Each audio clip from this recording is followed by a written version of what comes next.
सन 1916 के आसपास की बात है।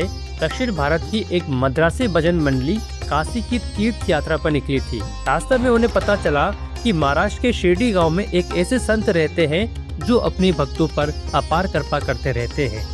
लोग कहते हैं बाबा भक्तों को आशीर्वाद के साथ साथ रुपए भी देते हैं।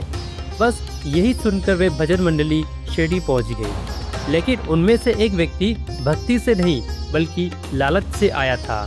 उसे क्या पता था कि शिरडी में उसके साथ ऐसी घटना घटने वाली है जो इसके जीवन की सोच ही बदल देगी।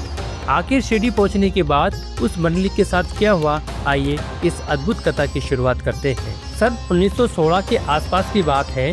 दक्षिण भारत से एक मद्रासी भजन मंडली काशी की पवित्र तीर्थ यात्रा पर निकली थी। इस मंडली में कुल 4 लोग थे, एक पति पत्नी, उसकी पुत्री और पत्नी की बहन जो कि उस पुत्री की मौसी थी।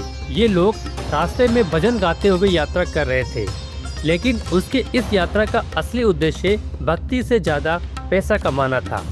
जहाँ भी जाते भजन गाते और बदले में लोगों से दान और पैसे प्राप्त करते थे।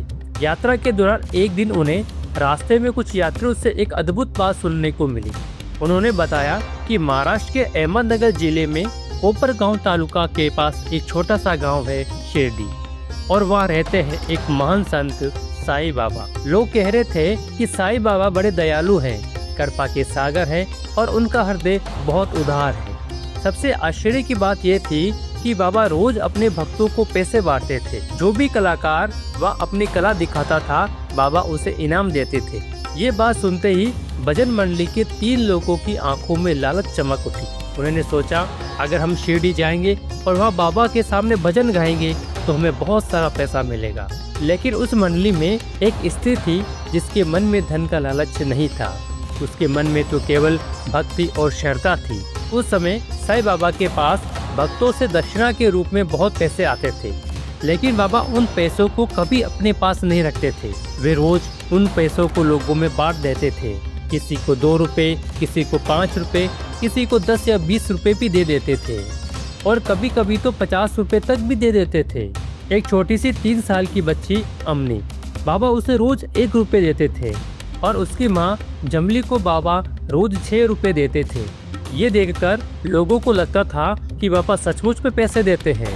अब उस मद्रासी भजन मंडली ने तय किया कि हमें भी शिरडी जाना चाहिए। कुछ ही दिनों में वे शिरडी पहुंच गए। वहां पहुंचकर वे रोज मधुर भजन गाने लगे। उनकी आवाज बहुत अच्छी थी, इसलिए लोग भी उनके भजन सुनकर प्रसन्न हो जाते थे। लेकिन उनके मन में छुपा हुआ लालच अभी भी जीवित था। अब इसी बीच एक अद्भुत घटना सुनिए। एक दिन दोपहर का समय था। द्वारकामयी में आरती हो रही थी। सभी भक्त आरती में मगन थे, लेकिन उसी समय उस मंडली की स्त्री पूरी श्रद्धा से बाबा को देख रही थी। उसके मन में केवल भक्ति थी, और तभी एक चमत्कार हुआ। अचानक बाबा का स्वरूप बदल गया। उस स्त्री को बाबा अपने इष्ट देव भगवान श्री राम के रूप में दिखाई देने लगे। उसे लगा जैसे उसके सामने स्वयं सीतानाथ श्री राम खड़े हो। यह दृश्य देखकर वे स्त्री भाव विमोर हो गई। उसकी आंखों से आंसू बहने लगे, उसका गला भर आया और वह आनंद से ताली बजाने लगे। लोग उसे देखकर आश्चर्य में पड़ गए। उन्हें समझ में नहीं आया कि उसे ऐसा क्या दिख गया। दोपहर के बाद उस स्त्री ने अपनी पति को पूरी घटना बताई, लेकिन उसका पति बहुत ही व्यवहारिक और लालचिक था। उसने कहा, तुम बहुत भोली हो, तुम्हें शायद भ्रम हुआ होगा। उसने उसकी बातों को गंभीरता से नहीं लिया। लेकिन ये घटना एक दिन की नहीं थी। रोज जब आरती होती, उस स्त्री को साईं बाबा भगवान श्री राम के रूप में दिखाई देते थे, जबकि बाकी लोगों को बाबा अपने असली रूप में ही दिखाई देते थे। इसी बीच कुछ दिनों के बाद में उस स्त्री के पति को एक विचित्र सपना आया। उसने देखा वे एक बड़े शहर में है और अचानक पुलिस आती है और उसे पकड़कर रस्सियों से बांध देती है, फिर उसे जेल में बंद कर देती है। वह बहुत डर गया। उसी समय उसने देखा कि जेल के सलाखों के बाहर साईं बाबा खड़े हैं। वह रोते हुए बोला, बाबा मैं तो आपकी शरण में आया हूँ, फिर मेरे साथ ऐसा क्यों हो रहा है?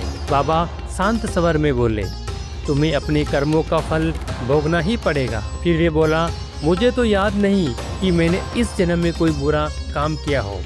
तब बाबा बोले, तो पिछले जन्म में किया होगा। ये सुनकर वे घबरा गया और फिर उसने कहा, अगर पिछले जन्म में कोई पाप भी हुआ हो तो आपके पास आने से वे नष्ट हो जाना चाहिए। तब बाबा ने पूछा, क्या तुम्हें सच में ऐसा विश्वास है? तो उसने तुरंत कहा, हाँ। तब बाबा बोले, अपनी आंखें बंद करो। उसने आंखें बंद कर ली।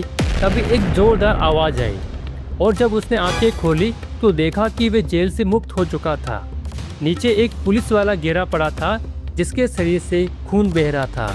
वे डर गया। तब बाबा बोले, अब पुलिस अधिकारी आएंगे और तुम्हें फिर से गिरफ्तार करेंगे। ये सुनते ही वे घबरा कर बोला, बाबा अब तो केवल आप ही मेरी रक्षा कर सकते हैं। फिर बाबा बोले, फिर से आंख बंद करो। उसने फिर से आंख बंद कर ली और कुछ देर बाद जब आंख खोली तो देखा वे जेल से बाहर खड़ा है और साईं बाबा उसके पास खड़े हैं। वे तुरंत बाबा के चरणों में गिर पड़ा।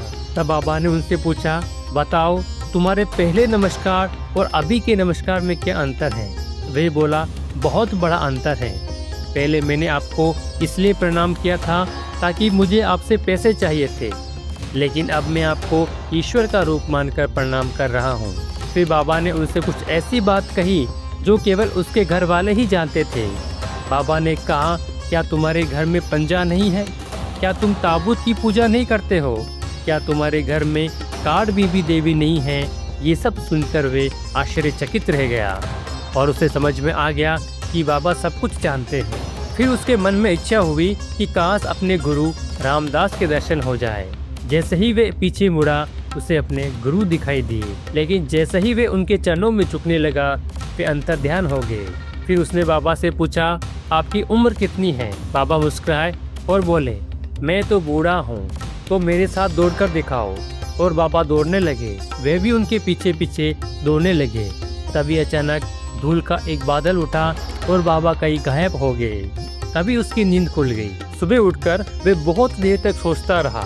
अब उसका मन पूरी तरह बदल चुका था। उसका लोभ लालच खत्म हो चुका था। अब उसके हृदय में केवल साईं बाबा की श्रद्धा थी। अगले दिन आरती के समय बाबा ने उसे बुलाया और उसे 2 रुपए की मिठाई दी और 2 रुपए नगद दिए। फिर आशीर्वाद देते हुए कहा, ईश्वर तुम्हें बहुत देगा और सब अच्छा करेगा।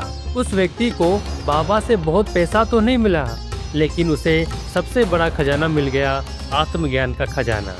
उसकी यात्रा सफल हुई और रास्ते में उसे धन भी मिला, लेकिन उससे भी अधिक महत्वपूर्ण उसे मिल गया था सच्चा विश्वास। साईं बाबा कहते थे, मैं अपने भक्तों से धन नहीं चाहता, मैं चाहता हूँ केवल उनकी सच्ची श्रद्धा और सबूरी। इस प्रकार श्री साईं बाबा ने भजन मंडली के उस व्यक्ति का जीवन पूरी तरह से बदल दिया। श्री साईं बाबा के इसी प्रकार की और कहानियों को देखने के लिए सही चरित्र चैनल को सब्सक्राइब करें। ओम साईं राम।